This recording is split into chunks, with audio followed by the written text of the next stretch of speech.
Estamos de volta. Com a atividade econômica em forte retração no Brasil, o Banco Central surpreendeu boa parte do mercado financeiro e anunciou ontem um corte de juros maior do que era esperado.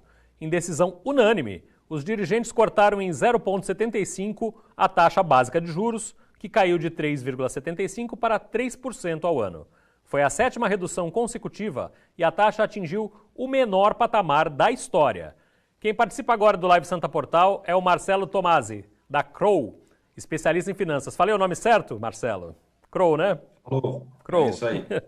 Isso aí. A decisão do BC ela foi motivada, claro, pelos efeitos da pandemia do coronavírus, que colocou todo mundo em isolamento social e a economia não se movimenta, né?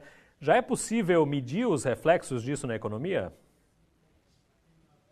Olha, na realidade, a gente não tem índices oficiais ainda. A gente tem um atraso aí de 2, 3 meses em relação à realidade do dia a dia, quer dizer, atividade econômica.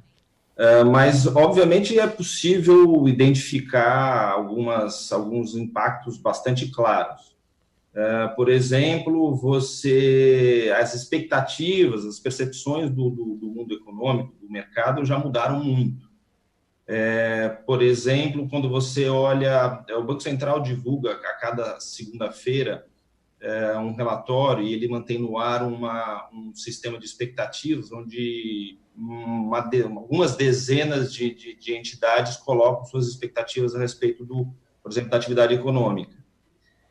Eu fiz uma anotação, a gente, no começo de fevereiro, no 3 de fevereiro, a perspectiva que a atividade econômica tinha é de um PIB de 2,3% ao ano, fechar 2020 com 2,3%.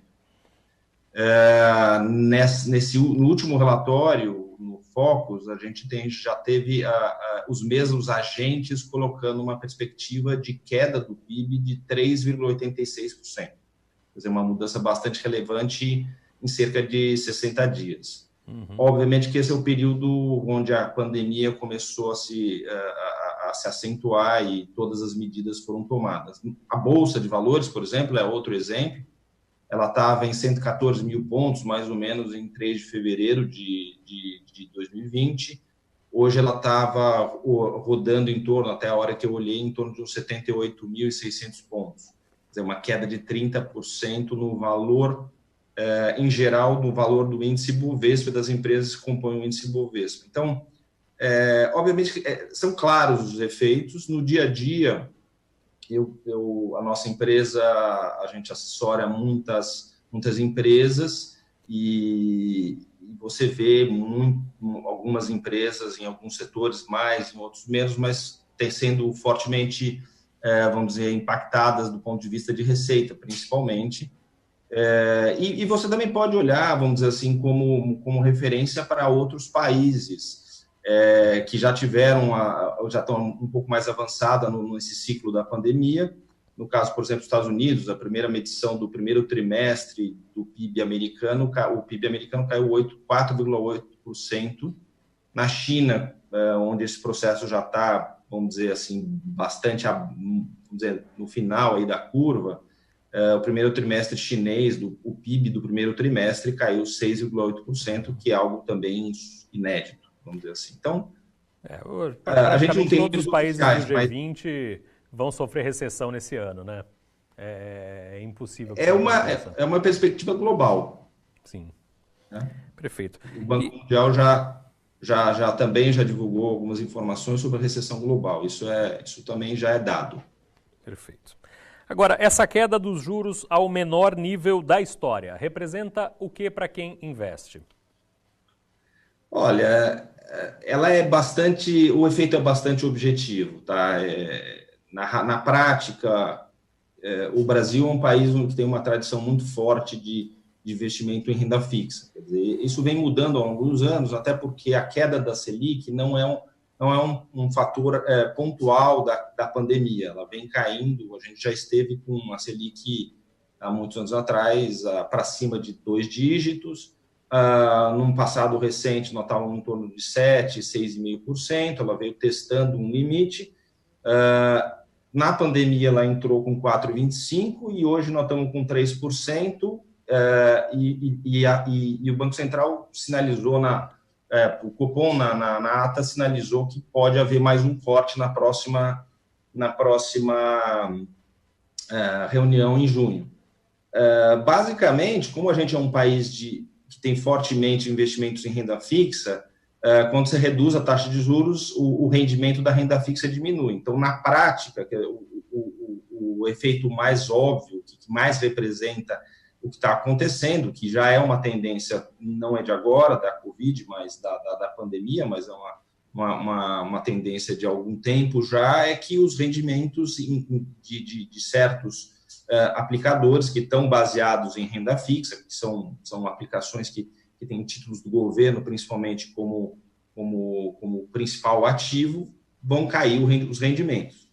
Isso, obviamente, vamos dizer assim, tanto a nível de empresas, gestoras de recursos e as pessoas vão ter que começar a pensar de uma forma, ter uma estratégia diferente de investimento e para poderem ter um pouco mais de rendimento ou manterem os seus rendimentos como estavam no passado, uma vez que estavam baseados em renda fixa, acabam que vão ter que pensar em coisas mais arriscadas, em renda variável, em ações, em outros tipos de investimentos que têm um pouco mais de risco, ou bastante mais de risco, mas que podem oferecer alguns retornos melhores.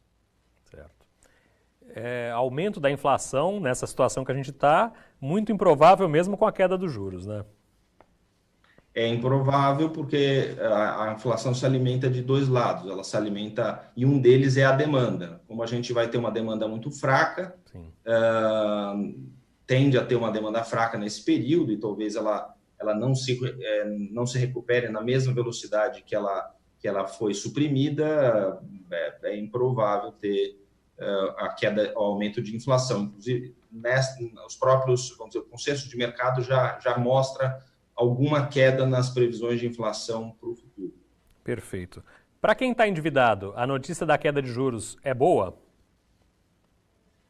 Olha, em tese, sim. A princípio, a queda de juros significa um custo de empréstimo, de financiamento mais barato, né? Uma redução do custo de juros. E isso acontece em todas as instâncias, a começar pelo próprio governo, pela nossa condição fiscal. Na medida que o governo abaixa, que o Copom diminui a Selic, ele vai passar a pagar menos juros na conta do governo. As empresas que contratarem mais empréstimos, que contratarem empréstimos ou financiamentos, também vão pagar menos juros, tendem a pagar menos juros, e a pessoa física também. O ponto vamos dizer assim, vai talvez existir a possibilidade de renegociar empréstimos ou dívidas anteriores por taxas diferenciadas, por taxas menores, vamos dizer assim. Isso, em tese, a princípio, é o que deveria acontecer, até porque, vamos dizer assim, os bancos e as instituições financeiras vão ter um custo de captação mais baixo. Entretanto, isso há se confirmar. O sistema financeiro brasileiro, às vezes, não funciona exatamente como a gente gostaria que ele funcionasse. Não obedece à lógica de outros países. Eu queria que você deixasse uma dica final para quem está assistindo a gente nesse momento de tanta incerteza, Marcelo. Olha, eu acho que, acima de tudo, acho que o que é importante é ficar atento, mas manter a calma.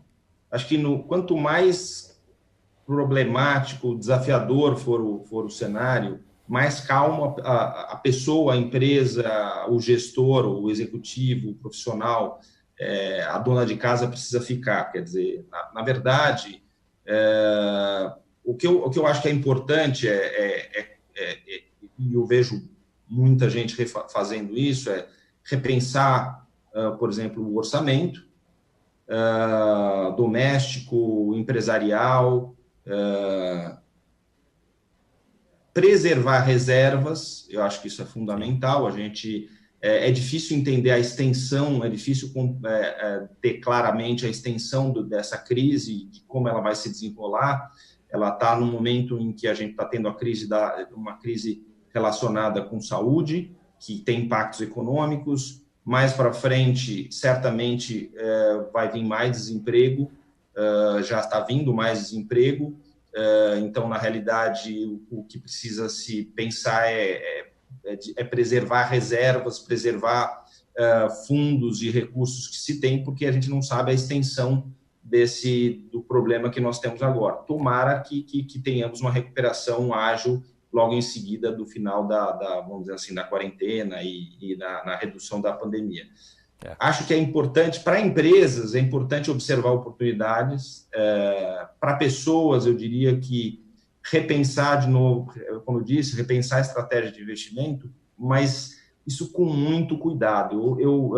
Recentemente, eu conversei com uma pessoa que atabalhoadamente resolveu fazer uma mudança um pouco próxima desse período que nós estamos e os resultados não foram bons. Então, decisões educadas são fundamentais. Agora é um momento para pensar mais do que nunca em mudanças importantes, significativas no rumo de empresa, no rumo da vida doméstica e pessoal. E, obviamente, se possível, consultar especialistas, né? Hoje a gente tem bastante gente que pode ajudar, tanto a nível pessoal, em investimentos pessoais, tem muitas instituições, muita gente fazendo serviço, vamos dizer assim, até um serviço profilático e obviamente, para empresas da mesma forma. A gente... Calma, tem que ter calma. É difícil, eu sei, nesse momento, um momento onde as pessoas...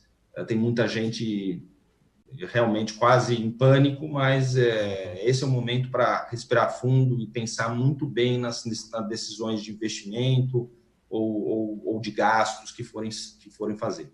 É isso aí, cabeça fria. Marcelo, agradeço demais a tua participação, muito obrigado. Eu que agradeço.